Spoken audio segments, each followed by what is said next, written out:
The passengers thought he was just another biker, tattoos, leather vest, the kind of man parents whispered about. But when terrors stormed the plane, guns drawn, demands shouted, fear swallowed the cabin whole. Everyone broke except him. And in his calm silence, something extraordinary was about to unfold. Before we begin, tell us where in the world are you watching this from? Drop your city or country in the comments below. Your every comment gift, and membership helps us bring more heart-touching stories to your life. The early morning flight from Denver to New York carried its usual mix of travelers, businessmen with briefcases, tired mothers with restless kids, couples whispering plans of vacations. But seat 17A stood out. A broad-shouldered man leaned back, his leather cut stitched with the unmistakable words, Hell's Angels. Passengers stole glances, some whispering, others glaring with unease. His hands, thick with scars, rested loosely on his lap, rings glinting beneath the cabin lights. His beard was streaked with gray, his eyes unreadable behind dark glasses. To some, he looked like trouble. The flight attendant, polite but hesitant, slowed each time she passed his row. A businessman in a tailored navy suit muttered loud enough to be overheard, "This isn't a biker bar." "What's he doing here?" The biker didn't respond. His chest rose and fell slowly, a rhythm that looked almost deliberate. Around him, judgment simmered. Nobody knew his name. Nobody wanted to ask. But soon, the man they feared would be the only one they trusted. Children fidgeted in their seats. An elderly woman struggled with her oxygen mask, and two college students whispered about the leather patches across his back. "Dangerous type," one said. "Bet he's been to prison." The biker shifted slightly, removing his sunglasses. His eyes weren't wild or cruel. They were steady, clear, almost calm, yet his silence made him a magnet for suspicion. The businessman across the aisle, tie loosened, leaned forward. "You think you're tough, huh? Sitting there like you own the plane." The biker turned his head just slightly, not a word spoken. The silence seemed heavier than any comeback. The businessman scoffed, muttering about low lives and shaking his head for the others to see. Passengers smirked or nodded nervously, feeding off his tone. Still, the biker stayed still. His fingers tapped lightly on his armrest, not anxious, but measured like someone listening to a song only he could hear. They didn't know it, but that rhythm wasn't music, it was control. The kind that comes from surviving storms most. Never imagined. The flight leveled, engines humming. For a moment, peace held. A little girl across the aisle hugged a stuffed unicorn, her tears drying after a bout of motion sickness. She glanced toward the biker and whispered, "He looks scary." Her mother nodded softly, tugging her close. "Just don't stare." The biker's eyes flicked toward the girl, just for a second. He offered no smile, no wave, just a steady nod, like a promise unspoken. The girl blinked, her grip loosening on the toy. Her breathing steadied, matching his slow rhythm. Nearby, a middle-aged woman in pearl earrings whispered to her husband, "These bikers, they're all criminals." "Why would someone like him be on a plane to New York?" Her husband shrugged. "Probably court or parole." A chuckle rippled. Among a few rows, cruel and dismissive. The biker didn't flinch. His gaze returned to the clouds outside, the soft light painting his weathered face. He'd heard it all before. Misjudged, misnamed. But in just a few minutes, all those assumptions would turn against the people who made them. The intercom cracked. The pilot's voice, calm but tense, "Ladies and gentlemen, please remain seated." Then came the slam. The cabin door burst open. 5 masked men stormed in, rifles raised, shouts tearing through the plane. A flight attendant screamed as one was yanked forward, a gun pressed to her temple. "Stay down! Shut up!" The leader barked, his accent thick, his eyes burning beneath the mask. Passengers crumbled into sobs. Mothers clutched children. Men shielded wives. People ducked low, hands raised.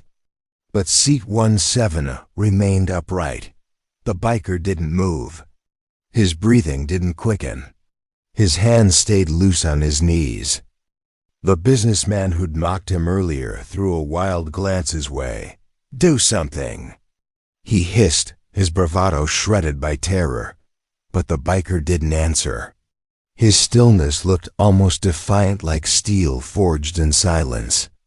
The leader stalked the aisle, pressing the gun harder against the trembling attendant. 50 million, armored truck, runway cleared. 1 hour, the cabin shook with sobs. And through it all, the biker's calm grew louder than the screams. The young man in the hoodie, crouched low in his seat, pointed a trembling finger. "He's too calm. Look at him, he's with them." Gasps spread. Heads turned. The woman in pearls hissed, "I knew it. He's one of them. Look at the tattoos. Look at his face." The businessman seized the moment, voice rising. "Yeah. He's not scared because he's part of this. Admit it." The biker turned slowly, his gaze steady on the businessman. He didn't blink, didn't explain. The accusations grew whispers, swelling into blame. Passengers' fear twisted into something sharper, uglier. The flight attendant nearest him, her hands shaking, leaned in. "Please, whatever you're doing, stop it. Don't make them angry." The biker's lips parted for the first time since takeoff. His voice was low, steady. "I'm not with them." The words were simple, but they cut through the frenzy. Some passengers stilled. Others scoffed. The terrorist didn't even glance his way. But the pilot watching secretly from the cracked cockpit door saw more than the passengers did. The leader dragged the flight attendant closer to the front, shouting demands into a radio. "Fuel ready, no tricks, or she dies." The woman's knees buckled, a gun dug harder into her skin. The cabin sobbed. But 17A leaned back slightly, eyes narrowing, watching every move. The way the leader's grip shifted. The way his men spaced themselves along the aisle. The way fear rippled through the cabin like wildfire. The businessman snapped again, his panic spilling into anger. "You're just sitting there. You think you're better than us?" The biker's jaw flexed. He tilted his head slightly, his voice steady. "Panic doesn't help." The words carried like a whisper of steel. The businessman froze, muttering under his breath, but quieter now. The pilot caught the biker's hand signals, subtle, almost invisible taps against his thigh. Military code. The pilot's eyes widened. He knew exactly what it meant. This man wasn't a criminal. He was something else entirely. The passengers remained blind to it. But the tide was beginning to shift. Whispers circled the cabin. "The hoodie kid whispered to his friend.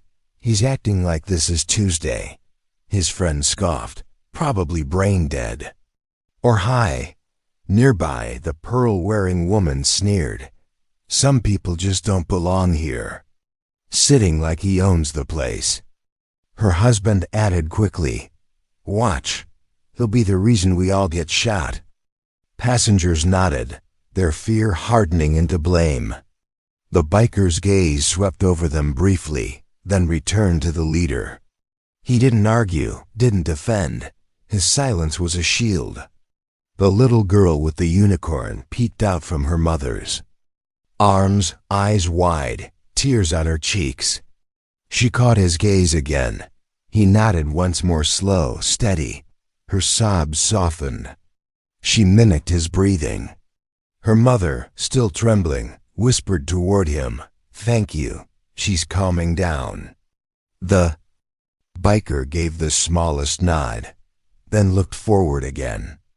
The terrorists barked louder. 30 minutes. Or blood spills. Screams followed. But somewhere between terror and rage, a pocket of stillness surrounded 1/7. The cabin grew restless. A man in a flashy watch, sweat dripping from his temple, shot up from his seat. "Just give them what they want.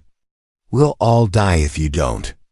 Others echoed him, sobbing, praying, clutching at armrests. Fear was turning passengers against each other. Then a voice, steady, calm, cutting through. "If they fire now, the deal is gone." "They won't." It was the biker. Heads whipped toward him. Some gaped, some cursed. The leader froze for a split second, glancing back at him. His eyes narrowed, suspicion flickering. "Sit down," he barked. The biker leaned back again, unshaken. His voice low but deliberate. "You kill her, no one negotiates." "You know that." The leader stiffened. His henchmen exchanged glances, uncertain. Passengers, instead of grateful, turned harsher. "Shut up," the hoodie kid hissed. "You'll get us killed." The businessman sneered. "He's trying to play hero. He'll ruin everything." But the pilot, listening carefully, caught every word and realized this stranger wasn't just calm. He was controlling the room.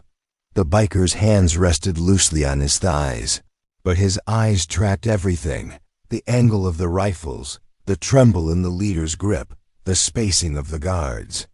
His breathing never changed, slow, deliberate, like he was saving oxygen for the fight he knew was coming. Memories flickered years ago, smoke and sand in his lungs, boots heavy with dust, voices shouting in a foreign tongue. The chaos of combat. And him, always steady, always present, always breathing through the storm. Back in the cabin, an older man in a faded jacket squinted at him. Recognition stirred. He whispered to his wife, "I know that stance." His wife shook her head quickly. "Not now." The biker tilted his head, catching the old man's eyes. A silent acknowledgement passed. Something shared. Something understood. Meanwhile, passengers whispered more venom. "Why isn't he afraid? Why doesn't he cry? He's inhuman." But their judgment didn't touch him. He wasn't made for their approval. He was made for storms like this. 10 minutes. The leader roared, yanking the attendant harder. Her scream pierced the air. The businessman shoved at his seatbelt, yelling toward the biker, "This is your fault. If you weren't provoking them, maybe they'd calm down." The biker turned, his voice level but sharp. "They're already nervous. You adding noise won't save her." The businessman froze, face flushed, then sank back down, muttering curses. The biker's hand brushed the zipper of the bag beneath his seat, not opening it, just touching it. Inside lay a folded photo him at 19, in uniform, beside his younger brother. Both smiling, both alive. His brother hadn't come home. He carried that memory everywhere. The little girl beside her mother whispered again, "Mom, he's not scared." "Why?" Her mother shushed her, eyes darting nervously. The biker's gaze softened briefly at the child, but then returned forward, focused, measured. Time ticked, passengers trembled. And the leader, now glaring at the biker, spat. "What are you?" The biker lifted his gaze, locking eyes with the masked leader. For the first time, he spoke with weight. "Your biggest mistake," the cabin stilled. Every ear strained, every heart thudded. "Was letting me sit here too long." The leader's fury snapped. He swung his rifle toward 1-7. Gasps tore through the cabin. A woman screamed, but the biker moved first. In one explosive motion, he surged forward, slamming the rifle barrel away. His elbow cracked against the leader's jaw. The man dropped. Before he knew what hit him, chaos erupted. Passengers shrieked. The henchman lunged. The biker twisted, striking one's wrist rifle clattering to the floor. A knee to the gut dropped another. A third swung wildly, but the biker ducked, delivering a sharp jab to his throat. Every move was practiced, efficient, merciless. Seconds felt like lightning strikes. And just like that, all 5 terrorists lay scattered across the cabin floor. The biker stood in the silence, chest steady. His calm had become action, and he hadn't missed a breath. The cabin was frozen. Passengers clutched each other, eyes wide, jaws slack. The silence was deafening. The little girl with the unicorn stared, whispering, "He saved us." Her mother's hand covered her mouth, tears spilling. The businessman who'd mocked him sat rigid, face pale, words lost. The biker knelt, zip-tying the terrorists with quiet precision. From his bag came a roll military-grade ties, prepared, ready. He bound their wrists, their ankles, their fury silenced under his grip. The flight attendant, still trembling, collapsed into the nearest seat, whispering, "Thank you." The biker nodded once. No smile, no pride. Just a quiet acknowledgement. The older man in the faded jacket leaned forward, his voice thick. "I knew it, Marine. You never forget the stance." The biker looked at him for a moment, then gave a small nod. It was true. He wasn't just a biker. He was Sergeant Cole Walker, once of the United States Marine Corps. And now, he was the reason every soul on that plane was still alive. Relief erupted into shaky applause. A woman sobbed, clapping through tears. A young man shouted, "He saved us," but others hung their heads, ashamed. The businessman rubbed his temples, face red, whispering, "I was wrong." The woman in pearls fiddled with her necklace, refusing to meet anyone's eyes. The hoodie kid muttered, "I thought he was with them." Cole adjusted his vest, ignoring them. Their words no longer mattered. He hadn't done this for approval. He'd done it because no one else could. The pilot emerged, voice trembling. "With gratitude, sir, we'll be landing shortly. You've given us that chance." Cole nodded once. His eyes drifted to the window, runway lights glowing faint in the distance. Beside him, the little girl reached out her hand, small fingers, brushing his scarred ones. He let her hold on, his thumb brushing gently across her knuckles. She smiled through her tears. Her mother mouthed silently, "Thank you." Cole didn't answer. His silence said enough that the plane touched down. Tires screeched. Passengers exhaled. In unison, some crying harder from relief. The cabin doors opened, and armed special forces stormed inside. Helmets, rifles, commands shouted. They froze when they saw the terrorists already bound. Their commander stepped forward, gaze locking on Cole. Recognition flashed instantly. "Sergeant Walker," he said, voice full of respect. "Outstanding, as always." Gasps rippled. Passengers turned, jaws slack, eyes wide. The businessman swallowed hard. The woman in pearls covered her face in shame. The hoodie kid whispered, "He's military?" The commander saluted sharply. Cole returned only the smallest nod. The soldiers moved past, hauling away the subdued terrorists. Meanwhile, the passengers whispered, processing the truth. The biker they mocked, judged, and accused had saved their lives. Some clapped, some whispered apologies.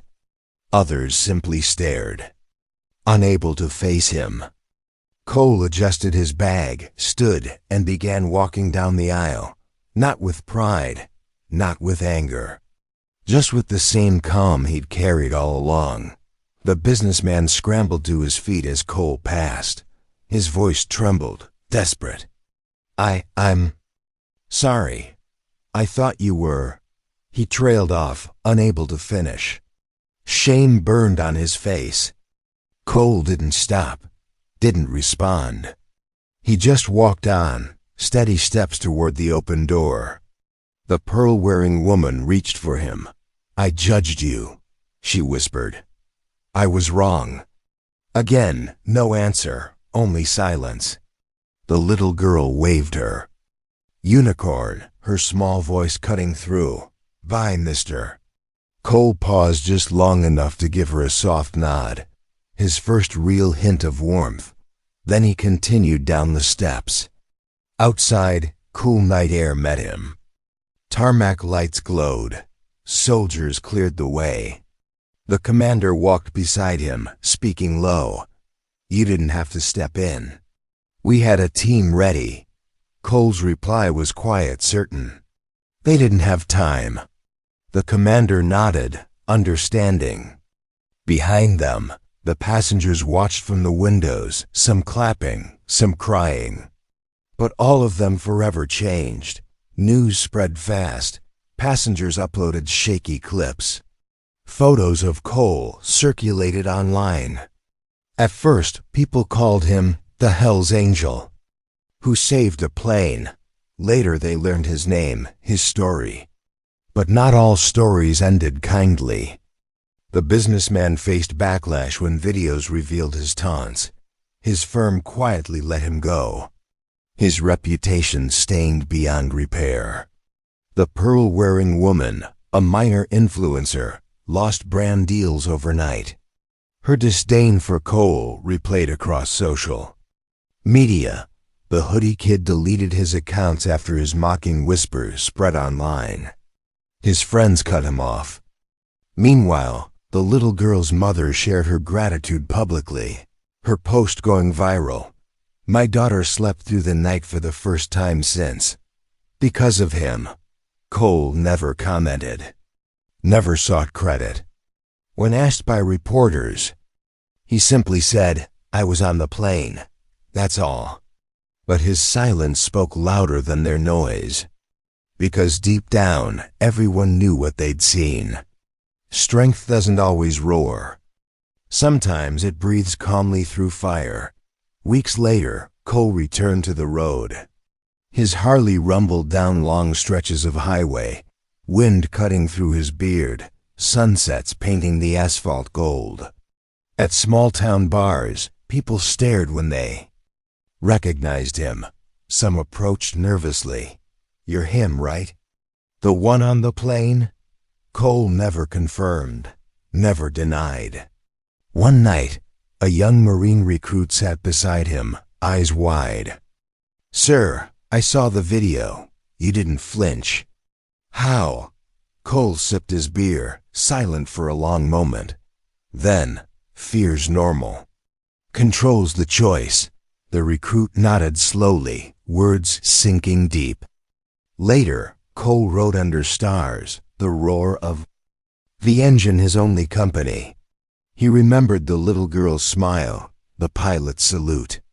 The weight of his brother's photo still folded in his bag. People judged him for patches, for scars, for silence. But storms don't ask permission. And when they come, calm is the anchor. He rode on, leaving only the echo of engines and the memory of one flight no one would forget.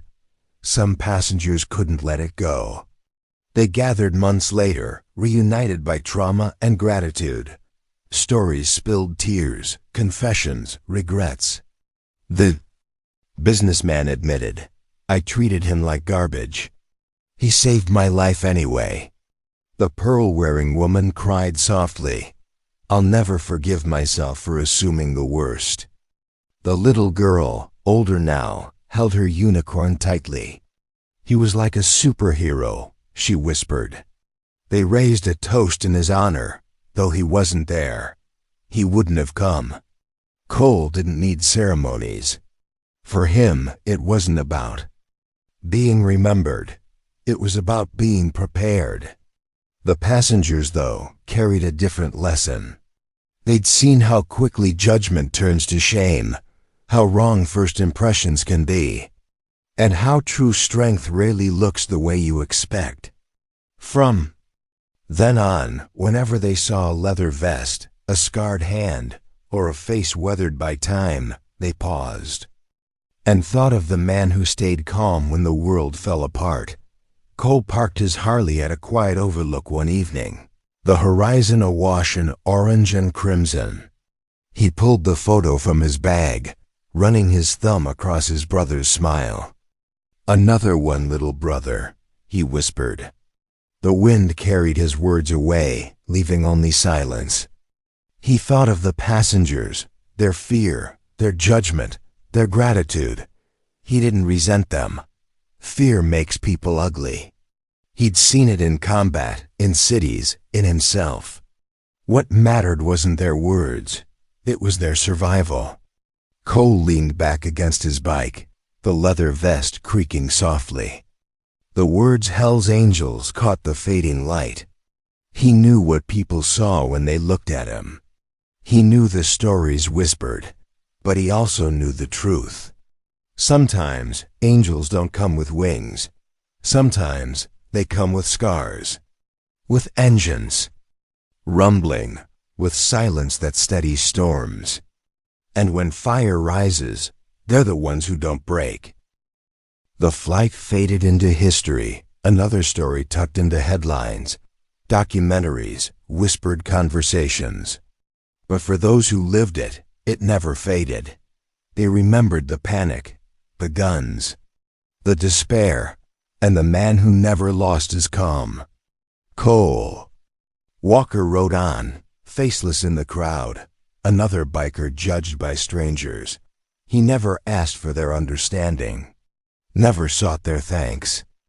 Because true strength doesn't demand recognition. It doesn't need applause. It simply acts when action is needed. On that flight, people saw tattoos, scars, leather, a label they feared. What they didn't see until it was too late was the Marine, the brother, the survivor, the man whose silence carried more power than screams. When the world broke, he stayed whole. When others panicked, he breathed steady. And because of that, hundreds lived to tell the story. Not of terrorists, not of terror, but of a Hell's Angel who stayed calm and changed everything.